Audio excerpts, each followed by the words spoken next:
Good afternoon, everyone.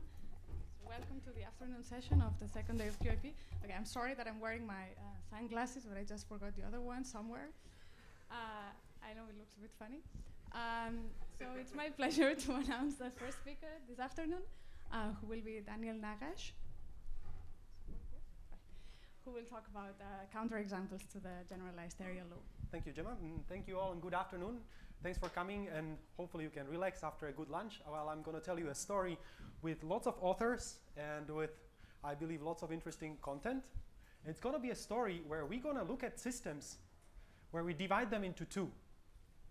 And when the two parts of the system can't communicate, or maybe can't communicate much, only we restrict it to a little bit, we want to ask, what can we tell about the global state of the system?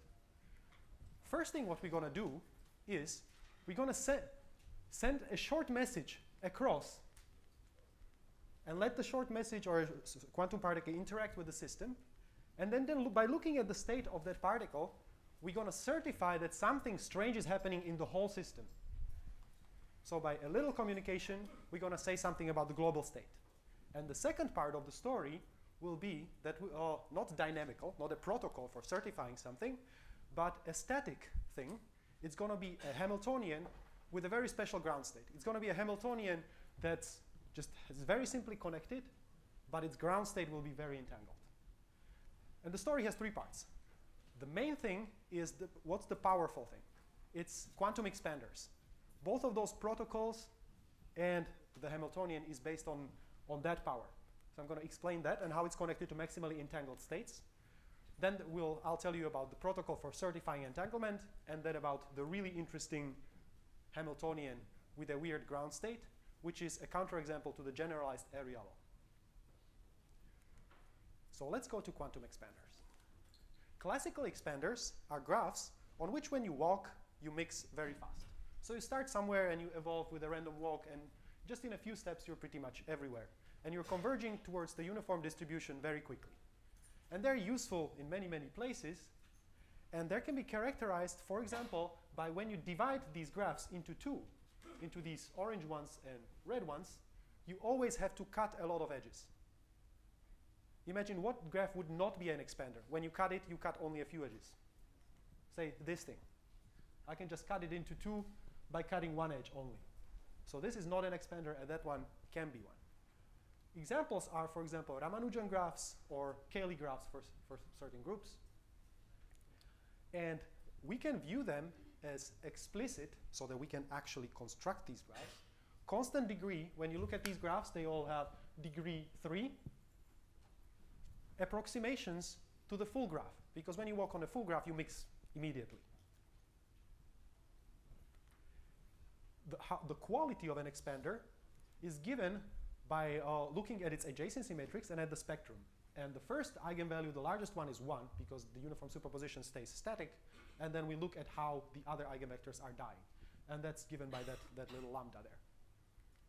Now, if you want to learn more, go read a review. Just put in Quantum Expanders Review by Huri, Lineal, and Wigderson. Or Google Aram Harrow Quantum Expanders YouTube, and he gives a talk on that. So those are classical ones. Classical ones are explicit constant degree approximations to the full graph that mix fast. Now we're going to mix something quantum.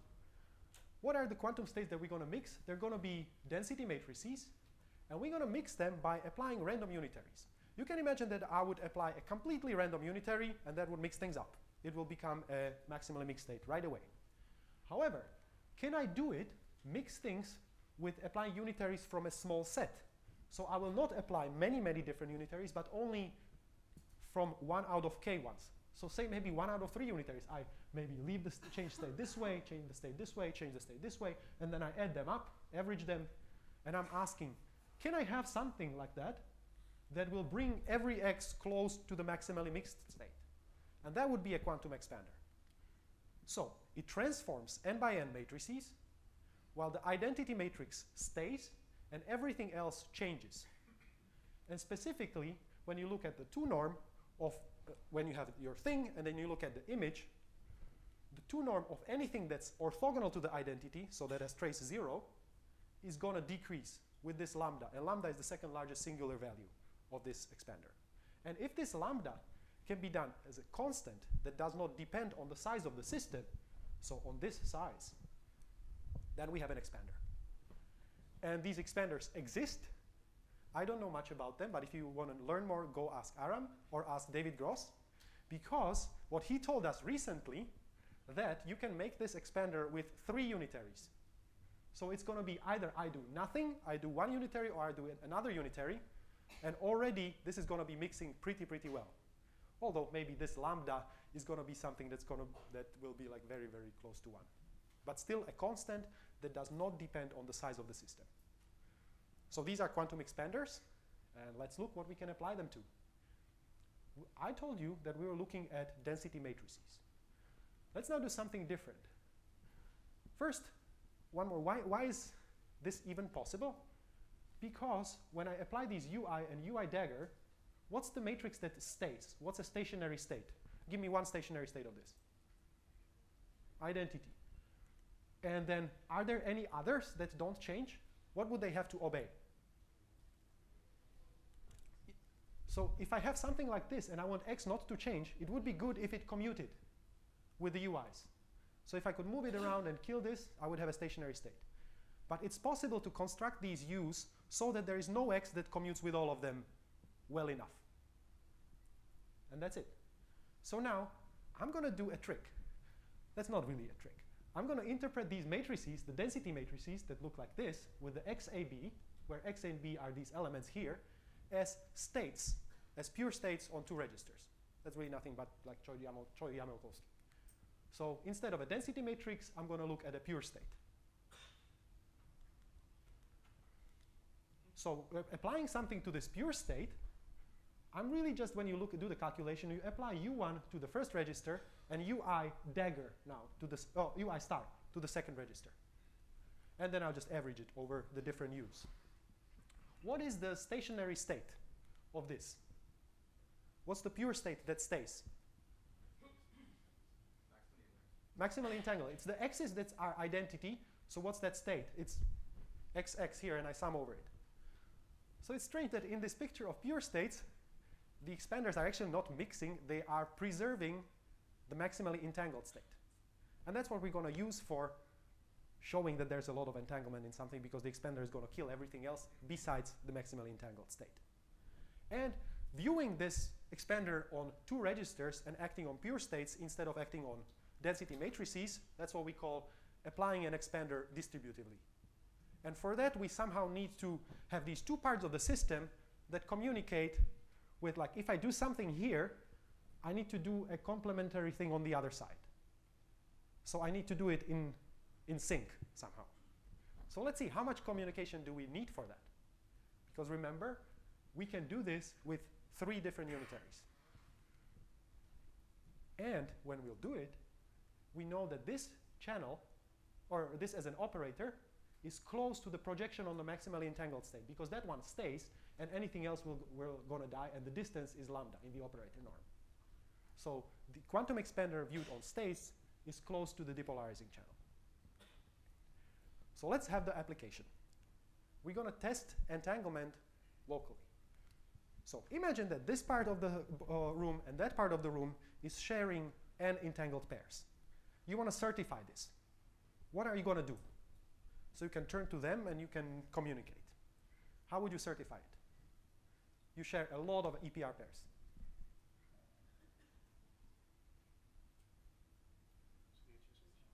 You can do CHSH. So you would basically would measure some things and compare your results. Your states would be gone, and you would use all of them. Okay? Not very good. So can we do something better? Turns out you can do something better that goes like with that you will communicate across something that's like a log of the number of qubits. But what we do is our result says that you can communicate across only something that's a constant, that our lambda is a constant, and does not depend on the size of the system.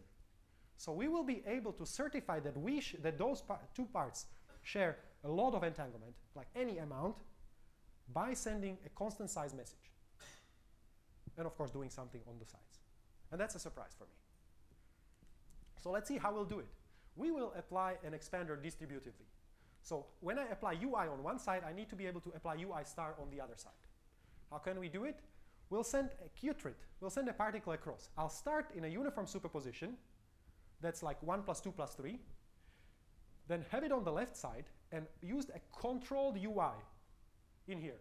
So if this is a 1, I do u1. If it's 2, I do u2. If it's 3, I do u3. So I apply it on one side, and then I send the qtrit across. And when it's on the other side, like that part of the room, applies a controlled ui star.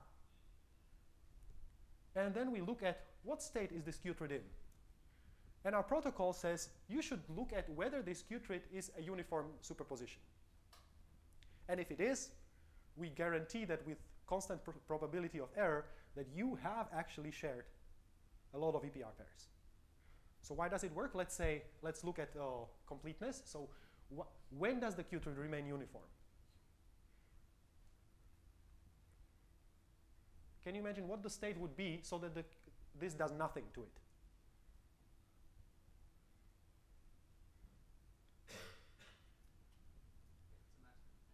If it's a maximally entangled state, yeah, that's what I want to do. So imagine if this state was here I'm applying this somehow, like ui star, and I want this to disappear. So if this is the maximally entangled state, this ui and ui star, when I apply to it, for any I, does nothing. Because maximally entangled states are invariant under this. So what's left over? This uniform superposition on the qtrit. So if you have an entangled state, this thing does nothing. And what about if we do not have an entangled state? If you do not have the maximally entangled state? Well then, just because we were applying a quantum expander distributively, the soundness the property of the quantum expander gives us soundness, meaning that we have a constant probability of measuring, only a constant probability of constant chance of actually finding the uniform superposition, otherwise we won't find it. So we can use it to certify entanglement by sending a constant length message. So that's our first protocol. Notice that this can be any size. This big N is like 2 to the little n, like the little n pairs that we share. Well, this does not depend on the size. The quality, the probability, also does not depend on the size of the system. If you don't want to believe it, such expanders do exist, and we know how to construct them for any n, or probably for many n, as n is growing. So, with little communication, we could do local tests, and with constant error, we could certify global correlations.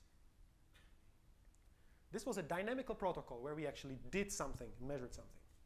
Now we're going to turn into static properties. So we're going to look at systems where stuff just is. So the ground state is very entangled.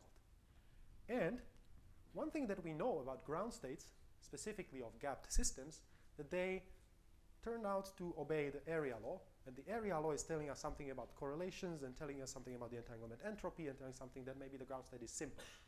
So let's see.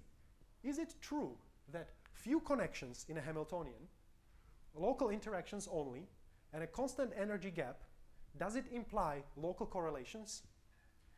Or can we have a system with global correlations even though these conditions are met? This is what I'm going to show you. And this is going to be a counterexample to the generalized area law, where it's not going to be in a nice geometry like 1D or 2D, but it's going to be in a weird geometry. So let's see. Ground states of gapped quantum spin systems, when we look at them and we divide them into two parts, into A and B, and we look at the reduced density matrix on A, the entanglement entropy doesn't grow like the volume, but we observe that it grows like the surface area. And that's what's called the area law. And it actually is a law only in 1D so far. And the suggestion is, when you've listened to Itai's tutorial on Saturday, is that an area law would imply something like that it could be pretty simple to describe the ground state, and there are chances that numerical methods would work. What are gapped Hamiltonians? Why are we talking about gapped Hamiltonians? These are things, when I increase the size of the system, I have a description of this Hamiltonian so that this is the ground state energy, and the first excited energy doesn't come down, but it stays like greater than a constant. Examples of such simple systems are, for example, the AKLT spin chain, or a biased walk in 1D. So it's a continuous time quantum walk in 1D where you want to go to one side more than to the other. For these guys, we have an exponential fall of correlations in the ground state, and from experience, matrix product states or DMRG work really, really well. Let's go back. Without a gap, correlations can be huge. An example of a system like this is a system where these interactions prefer the singlet state. And these interactions are such that in the middle they are really large, then they're smaller, weaker, weaker, weaker, weaker, weaker. What's the ground state of this system? There are things like that. There are singlets going across, and you can use some renormalization group techniques to actually show this. So this is a very entangled ground state. But when you look at what the system is like, it's just very easy to find something that's very close and it doesn't have that entanglement because the gap for this system is small. Just like flip some part or something, or just even these things become just weak, weak, weak later. So you don't really lose much by cutting something. So small gaps, I don't know. But what about constant gaps? Because for constant gaps, we do have area laws in 1D. We have theorems by Hastings, and we have a theorem by Itai and others. And we have algorithms. That's the DMRG, that's the matrix product states, and then this is the Landau-Vazirani algorithm, where we actually have a proof that it works in 1D for gapped systems. In 2D, we're close to the area law. So we want to have something generalized, because we thought that it will work further. So the generalized area conjecture would be that the entropy would grow with the size of the cut. So how many links do I break? That's what the entanglement entropy should be. So for example, here, if I divide the system into two halves, it should be something like that goes with the 4. So informally said, it would be when you have a gapped Hamiltonian, when you have a few links, so you don't cutting many, the terms are not super strong, so they're all O1 norm terms, because you can have weird stuff happening if you have like really, really strong couplings. So we just limit the couplings. The conjecture would be there's not much entanglement in the ground state, and the ground state would be somehow simple. And this is not true. So here's why.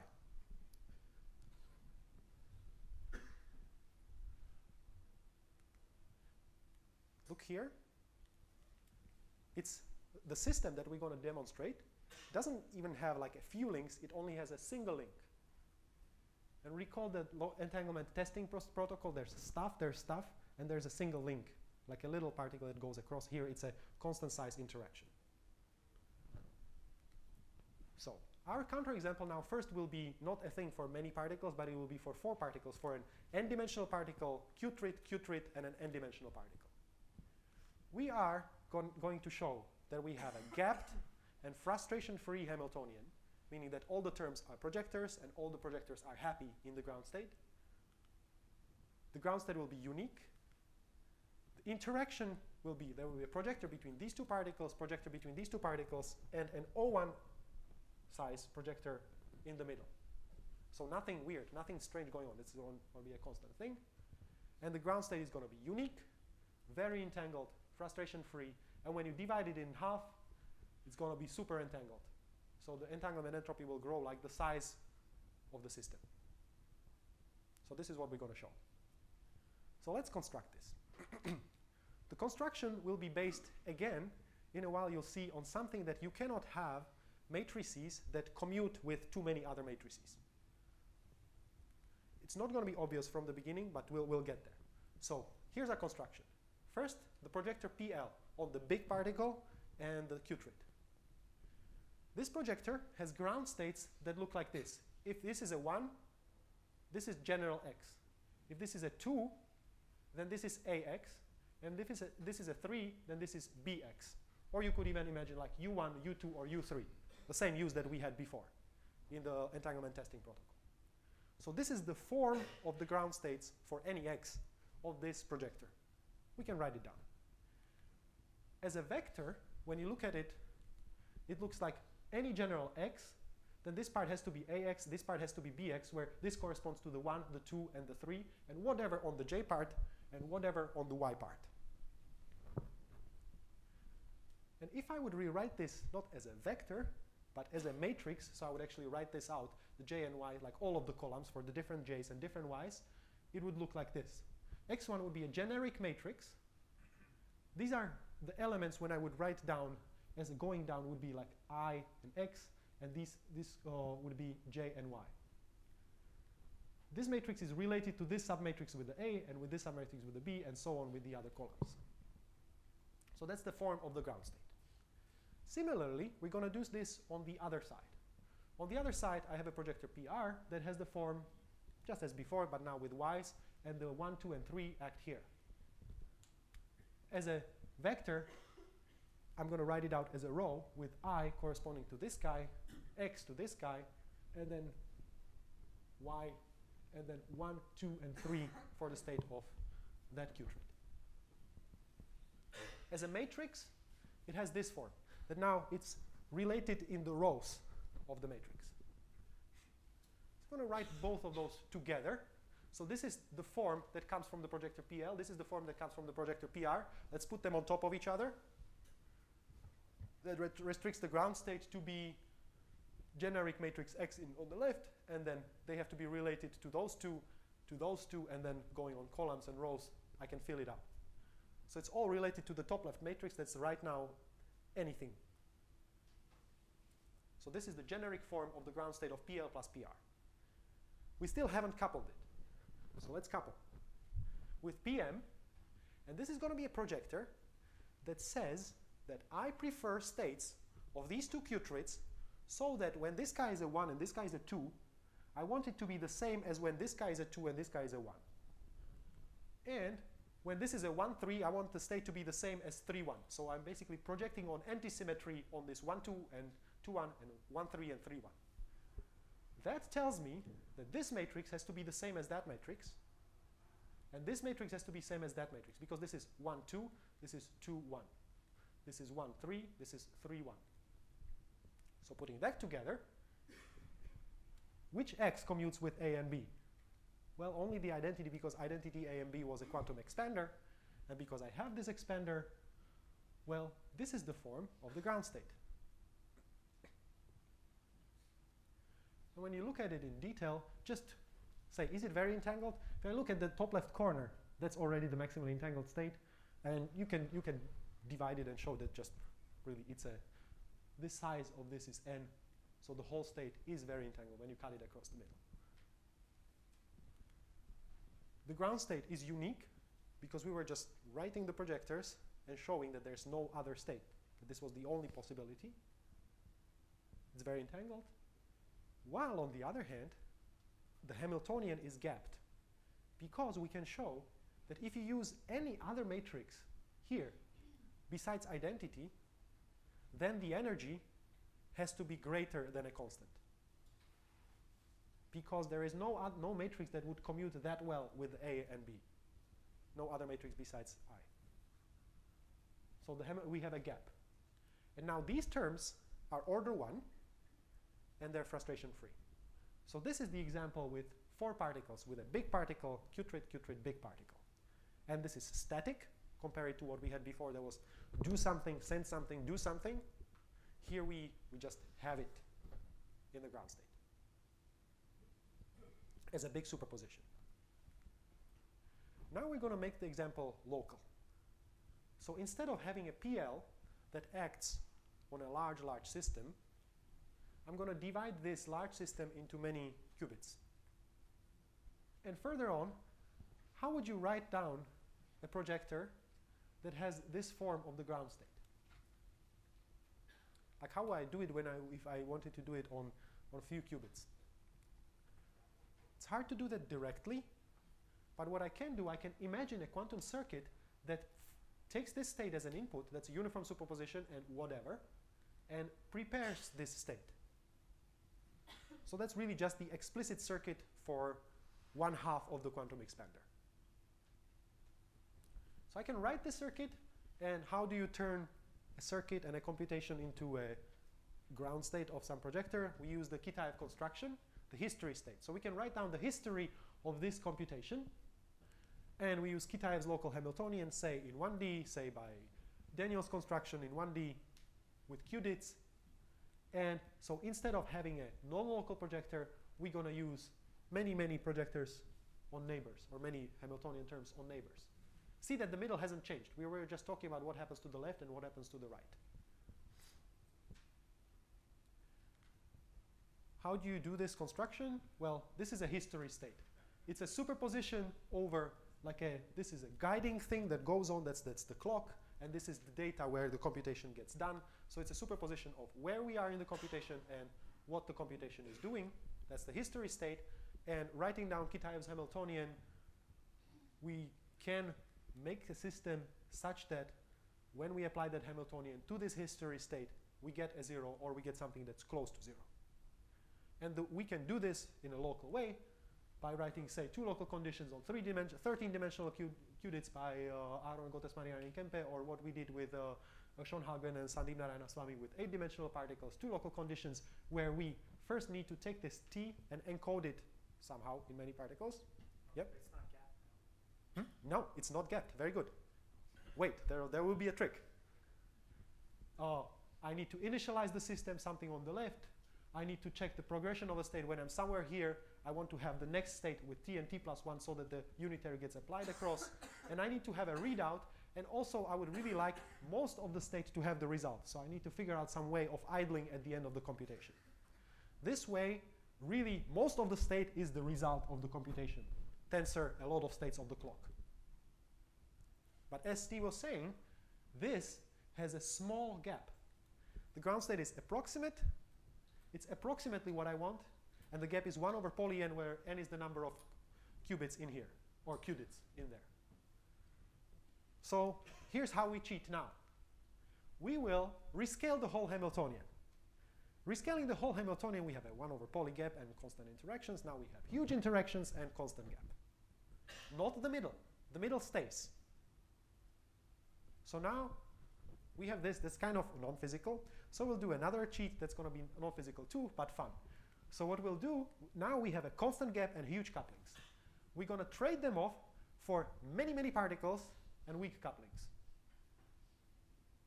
And we do this using gadgets that we've invented with the Yudong Cao, and you should go and see Yudong's poster soon. So what we do there, we have an interaction that can be very strong, and we divide it into many, many weak interactions with many, many particles in the middle. So that's where the weird geometry comes in.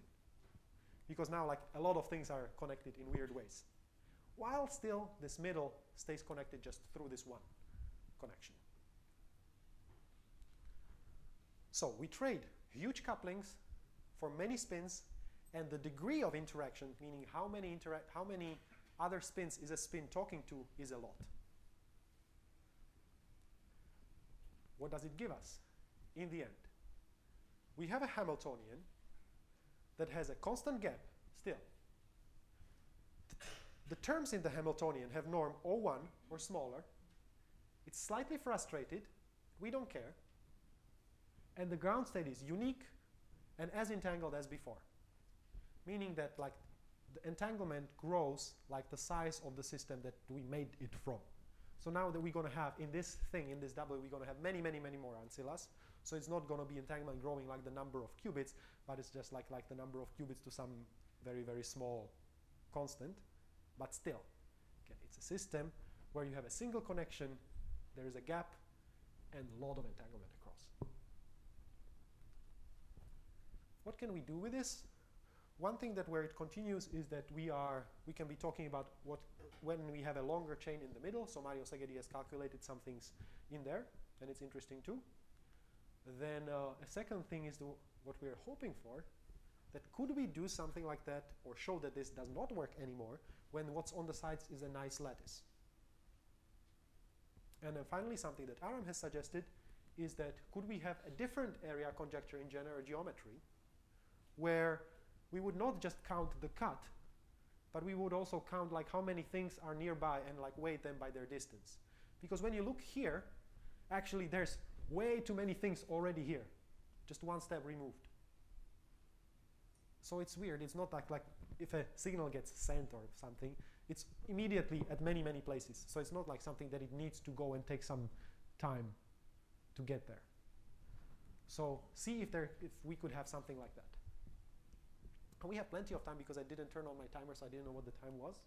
So I'm just going to finish slowly, and we have more time for questions, and I'll just give time to the next speaker. So what I wanted to tell you today is that quantum expanders are a powerful and interesting tool that they were invented by, or like Hastings used them a lot for something that was actually connected to the area law. So it's nice that it has gone full circle to the area law again. And it's interesting how you construct them. And it's something that takes a big system and mixes it up a lot. Or if you use it for pure states, it's not mixing it, it's keeping the entangled state. And we have used it for testing entanglement by using only a small amount of communication, and small is a constant.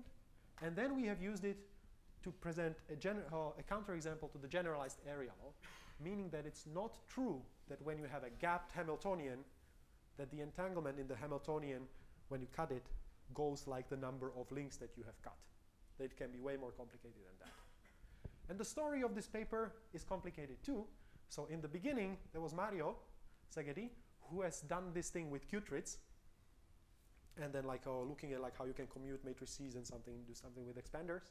Then together with Umesh and Zeph, they have worked on making things local, and then on this idling, like how do you make something that it's mostly the ground state? How do you just change it into spins? Then I came along and helped with that. And then on the other side, and Mario gave a talk at a workshop in Berkeley. At the same workshop, there was an old result by Aram, who has worked on this before on this entanglement testing. And he gave a talk in the same session. And then Dorit told us, like, you guys are doing the same thing. So she took us for lunch and did a lot of work afterwards on connecting these things.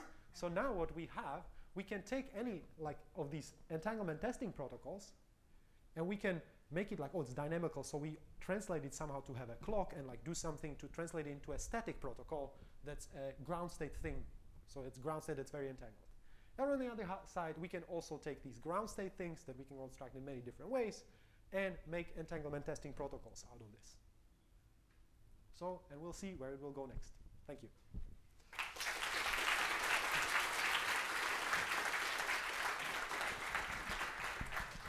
Thank you very much, Daniel. We have some time for questions.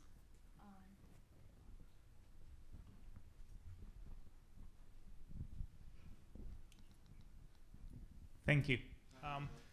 It's a linguistic, a little bit semantics, my first point. When we say area law, I understand the law as not if it's been proven or not, but if I change the area, will the entropy change proportional to the area? That's how I see it. So if I make many partitions, will my entropy follow a general principle? So first of all, have you considered different cuts in your system, and how does the entropy behave with that? And second, could I rectify what I call an area law by excluding certain cuts that have some singular behavior?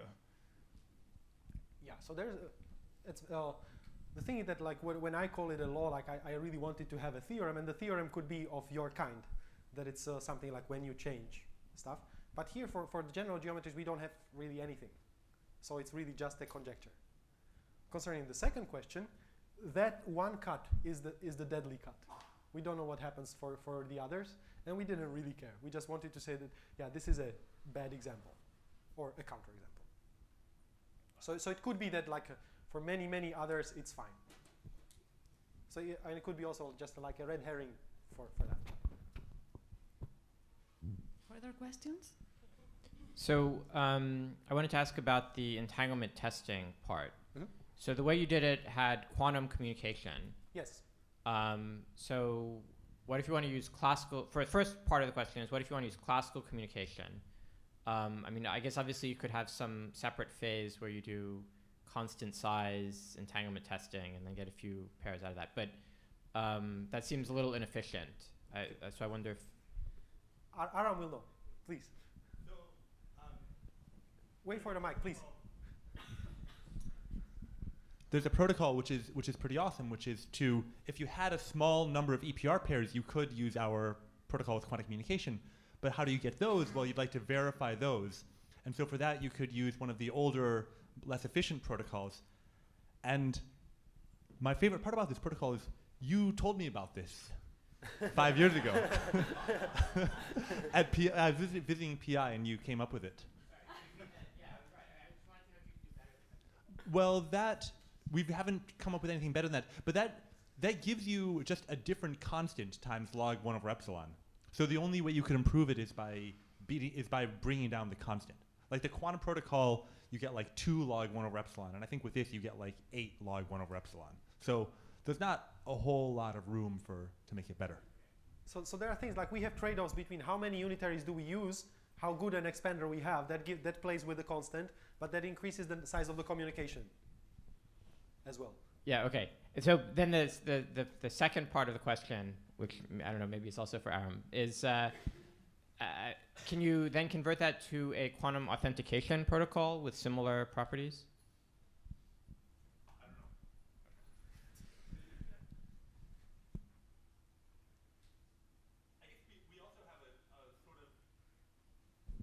Actually, one other thing we have since the first version is an entanglement test that uses, I guess, a bit of shared randomness and 1 qubit of communication.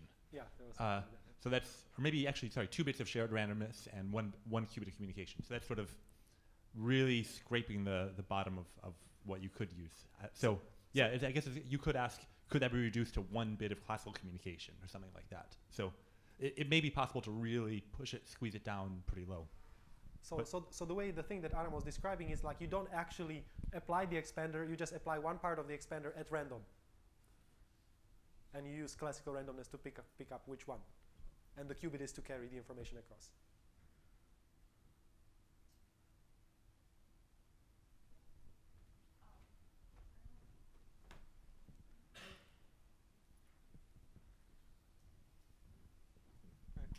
You were saying for these for these quantum expanders that only have 3 unitaries, we have explicit descriptions for them. Are they efficiently implementable in any sort of way, like, or they exist and we can describe them well?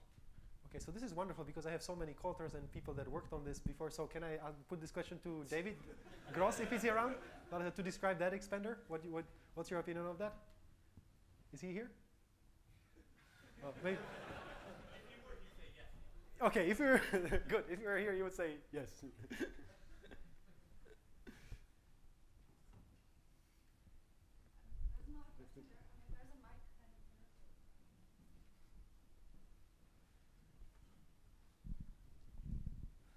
This goes back to Daniel's question, but maybe even farther back. This entanglement testing reminds me a lot of just classical authentication protocols and testing protocols, which can be done with constant amounts of communication. So you said you were surprised that this worked for the quantum case. Is this surprised because it's somehow really different than the classical case, or surprised because of some other reason, or how does this relate to the classical authentication things that use constant communication? So I have to admit that I don't know those things. So for me, it's a surprise. Other people, fair so enough. Again, I put it. I'm on the Hamiltonian side. But say what do you say to the authentication? Well, I won't tell you what to be surprised by or not surprised by, but one reason why the classical is different than the quantum is with a constant number of bits, Alice and Bob can verify that they have the same string. But if they want to verify that they, even just for one party, well, forget that. If they want to verify, if they know they have the same string and they want to verify that that has a lot of entropy, then that's something that's much harder to do with shared randomness. And so what you can do, basically, the entanglement testing lets you verify that you actually have this, that you have a lot of entanglement rather than just that they have the same, that the strings are equal. So I don't know, does that relate to what you're asking about in authentication? Yeah, I'll have to think about this a little, because when you just have classical strings, like, it's just one string, so what does it mean that it has randomness, and entropy at all? I don't know. All right, let's talk about it later, and I want to think about it. But I think there's some connection. And classically, you could do it if you had many samples, but even then, you need a ton. Yeah. Okay, thank you.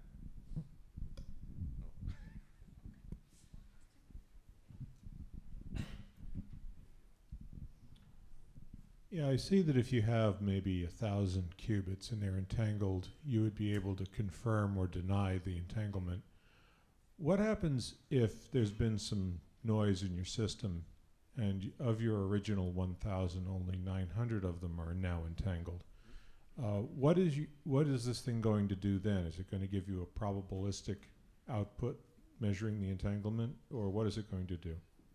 So I wanted to start the answer with I can neither confirm nor deny, but I think that it will be something that will actually repair it somewhat if you're close by, with a reasonable chance. But 900 qubits of entanglement, that's not close by. Right? Okay. Okay, no, so 999. I mean, if you're skipping the overlap with the ideal state, then it might go high up, yes. But if you just have most of the entanglement, if you just have 99% of the original entanglement, that'll still be nearly orthogonal, and so this thing will reject. And so maybe you could design something different, which would be more work to try and to ask this more general question of, do you even have a lot of entanglement or not very much?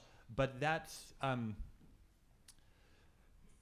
there's a lot more to figure out there. For one thing, you'll need more than one copy.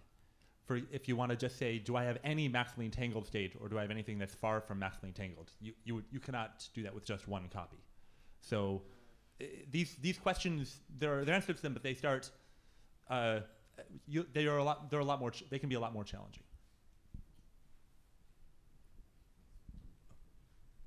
I don't see any more questions, so in that case, I suggest we thank Daniel again.